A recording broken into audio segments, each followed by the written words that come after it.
Got my RS Plus injectors. What's the biggest challenge from a software engineering perspective with managing and porting the files between different box codes and having good QA?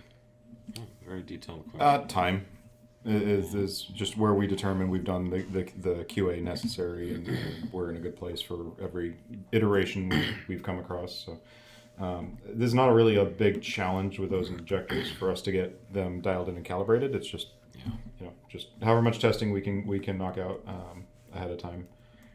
The actual porting and stuff isn't too big of a deal once the initial work's done. Yeah.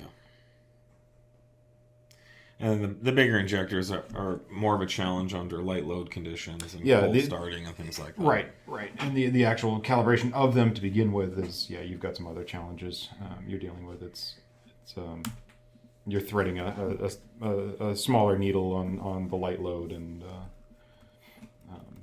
real low fuel demand areas. Mm-hmm.